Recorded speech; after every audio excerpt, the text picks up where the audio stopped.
مرثیہ مرثیہ اردو ادب کی آبرو اور سب سے قیمتی سرمایہ اور سب سے زیادہ جاندار صنف ہے۔ یہ صنف عالمی ادب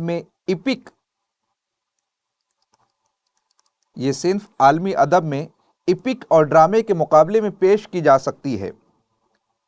ویسے مرثیہ نہ ایپک ہے اور نہ ہی ڈرامہ، لیکن اس میں ایپک کی وسعت بھی ہے اور ڈرامے کی گہرائی بھی۔ مرثیہ نیم ڈرامائی نیم بیانیہ نظم ہے۔ مرثیے کا آغاز کس طرح سے ہوتا ہے، اس کا ارتقاء کس طرح سے عمل میں آیا اور اس کی اقسام کیا ہے، ہر پہلو پر باریک بینی کے ساتھ ہم توجہ دینے کی کوشش کریں گے۔ اس سے قبل اس امر کی وضاحت ضروری ہے کہ مرثیہ اردو شاعری کی ایسی واحد صنف ہے جو پوری طرح ایک خاص ثقافتی مزاج، عقیدہ اور سلسلہ روایات کی آئینہ دار ہے۔ چنانچہ اس کا فروغ اس ثقافتی ماحول سے وابستہ رہا، پھر وہ دہلی کی سرزمین ہو، دکن کی سرزمین ہو یا لکھنؤ کا وہ ماحول ہو جس نے مرثیے کو پروان چڑھانے میں اہم کردار ادا کیا ہے۔ مرثیے میں مثنوی کا سا رنگ بھی پایا جاتا ہے اور اس میں ایک مسلسل داستان کی تصویر بھی نظر آتی ہے۔ جس طرح مثنوی میں مختلف کردار ہوتے ہیں، مرثیے میں بھی مختلف کردار ہوتے ہیں۔ وہ ایک شاندار المیے کے افراد ہے، خیر کے نمائندے ہے اور شر سے برسر پیکار ہے۔ یہ اوصاف ان میں مشترک ہے۔ اس کے علاوہ ان کی ذاتی خصوصیات ہے جو انہیں ایک دوسرے سے ممتاز کرتی ہے، جیسے مثلا حضرت امام حسین کا علم و فضل، حضرت امام زین العابدین کی حلم اور بردباری، حضرت زینب کی اپنے بھائی سے بے حد محبت اور الفت۔ یہ وہ خصوصیات ہیں جو انہیں دوسرے کرداروں سے ممتاز بناتی ہے۔ مختلف محققین نے مرثیے پر کافی کچھ کام کیا ہے۔ انہیں کتابوں سے اکتساب فیض حاصل کرتے ہوئے یہ 16 صفحات پر مشتمل مختصر سی نوٹس ترتیب دی گئی ہے آج کے اس لیکچر کے لیے۔ مرثیہ ایک موضوعی صنف ہے۔ اب موضوعی صنف کیا ہوتی ہے؟ یونٹ نمبر 10 میں ہم نے تفصیل کے ساتھ پڑھا تھا کہ دیگر زبانوں کی طرح اردو زبان و ادب کو بھی دو خانوں میں تقسیم کیا جا سکتا ہے۔ ایک ہے اصناف نثر، دوسری ہے اصناف نظم۔ اصناف نظم کو مزید دو خانوں میں تقسیم کیا جا سکتا ہے، ایک حیت کی بنیاد پر اور دوسرے موضوع کی بنیاد پر۔ تو مرثیہ موضوعی صنف ہے۔ قدیم زمانے میں دو بیتی یعنی ایک شعر، مربع، مثلث اور مخمس کے فارم میں مرثیے لکھے جاتے رہے ہیں، لیکن اسے غزل کے فارم میں بھی تحریر کیا گیا ہے۔ اس میں سب سے زیادہ مقبولیت حاصل ہوئی مسدس کے فارم کو، اور مرثیے کو مسدس کی معروف شکلوں میں سب سے پہلے مرزا محمد رفیع سودا نے استعمال کیا ہے۔ جب ہم نے سودا کو پڑھا تھا اس وقت اس پہلو کو ہم نے آپ کے سامنے پیش کیا تھا۔ انیس اور دبیر کے مرثیوں کی بے پناہ مقبولیت کے سبب مرثیوں کے ساتھ مسدس کی حیت مخصوص ہو گئی۔ اب مسدس کیا ہے اس کو بھی ہم یونٹ نمبر 10 میں کافی تفصیل کے ساتھ پڑھ چکے ہیں۔ دو بیتی سے مراد ایک شعر، مربع سے مراد 4 مصرے، مثلث سے مراد 3 مصرے، مخمس سے مراد 5 مصرے اور مسدس سے مراد 6 مصرے، یعنی 6 مصروں پر مشتمل جو مرثیہ ہوتا ہے وہ کافی مقبول ہوا ہے، اور سب سے پہلے آغاز کیا تھا مرزا محمد رفیع سودا نے۔ یہ جو اجزائے ترکیبی اس وقت آپ اپنی اسکرین پر دیکھ رہے ہیں مرثیہ کے 8 اجزائے ترکیبی: چہرہ، سراپا، رخصت، آمد، رز، رزم، شہادت اور بین۔ یہ متعین کیے ہیں میر ضمیر نے۔ اس طرح کے فیکچول بیس جو انفو ہے اس کو آپ یاد رکھیے گا، اسی کے اوپر کوشچنس بنتے ہیں۔ تو مسدس کی حیت میں سب سے پہلا مرثیے کا آغاز سودا نے کیا۔ مرثیے کے اجزائے ترکیبی کا تعین میر ضمیر نے کیا ہے۔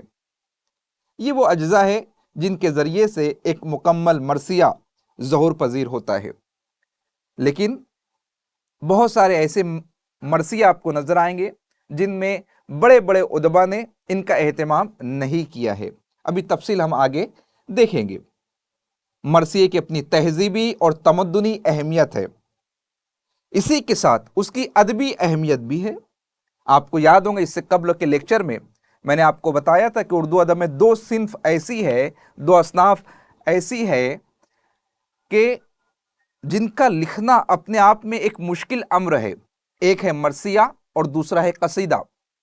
آپ کو گلی گلی کونے نکڑوں کے اوپر غزل گو شعرا تو نظر آ جائیں گے، لیکن پوری پوری آبادی میں آپ کو کوئی مرثیہ گو یا قصیدہ نگار شاعر نظر نہیں آئے گا، کیونکہ قصیدہ مغز سر ہے اور مرثیہ اردو اصناف ادب کی روح ہے۔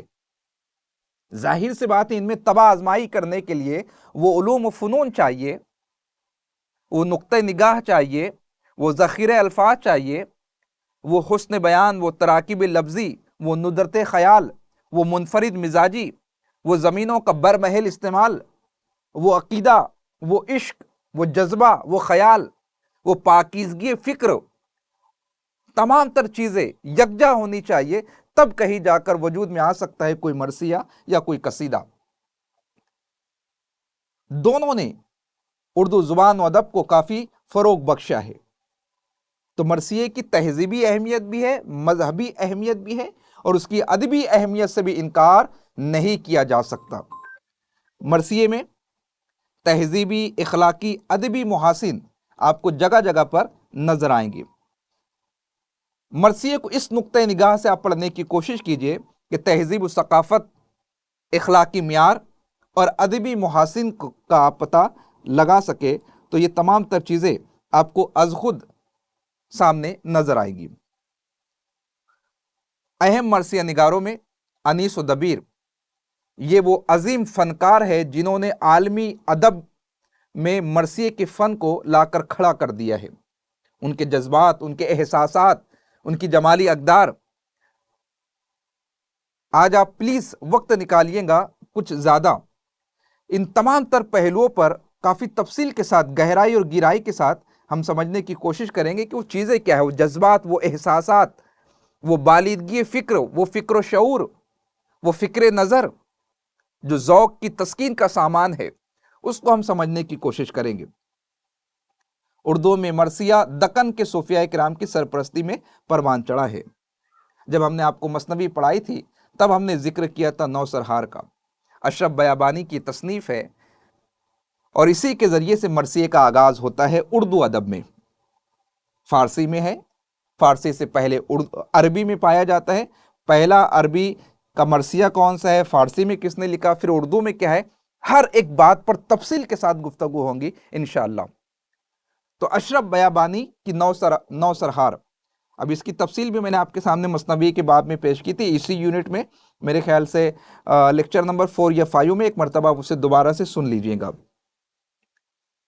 اشرف بیابانی کے بعد شاہ برہان الدین جانم اور شاہ راجو قتال شاہ حسینی، انہوں نے مرثیے لکھے۔ ہمارے شہر سے تقریباً 110 یا 100 کلومیٹر کی دوری پر ان کی تربت موجود ہے۔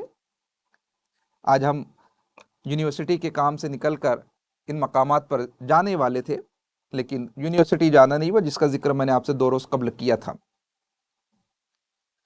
تو اشرف بیابانی، شاہ برہان الدین جانم، شاہ راجو قتال شاہ حسینی، ان کے بعد میں محمد قلی قطب شاہ جو کہ اردو کے پہلے صاحب دیوان شاعر ہیں، گواسی، ملا وجہی، ان کے یہاں بھی مرثیے کی روایت ملتی ہے، مرثیے نظر آتے ہیں۔ ہاں، اب شمالی ہند، یہ تو سب دکن کی بات ہو گئی، شمالی ہند میں جب ہم دیکھتے ہیں تو روشن علی ان کی تخلیق ہے عاشور نامے. اس عاشور نامے کے ذریعے سے شمالی ہند میں مرثیہ نگاری کا آغاز ہوتا ہے.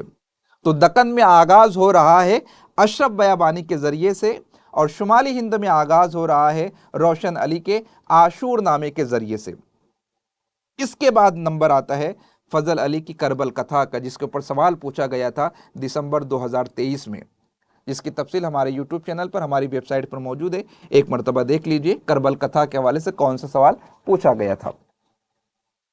پھر شمالی ہند کے اہم مرثیہ نگاروں میں مسکین، محبت، یکرنگ اور قائم ان کے نام بھی ملتے ہیں، جنہوں نے مرثیے کے باب میں اپنی تخلیقات پیش کی ہے.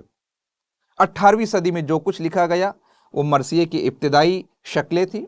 19ویں صدی میں اس کو عروج و ترقی حاصل ہوتی ہے، اور ان میں اہم نام ہے دلگیر، فصیح، خلیق اور ضمیر. پھر ضمیر کے شاگرد دبیر اور خلیق کے لڑکے انیس. اس کی تفصیل کل ہم دیکھ چکے ہیں کہ کس طریقے سے میر حسن سے ان کا رشتہ ملتا ہے. سیر البیان جس وقت ہم نے پڑھا تھا تب اس کی تفصیل میں نے آپ کو بتائی تھی. تو یہ وہ شعراء کرام ہے جنہوں نے مرثیے کو اپنے بام عروج تک پہنچایا ہے.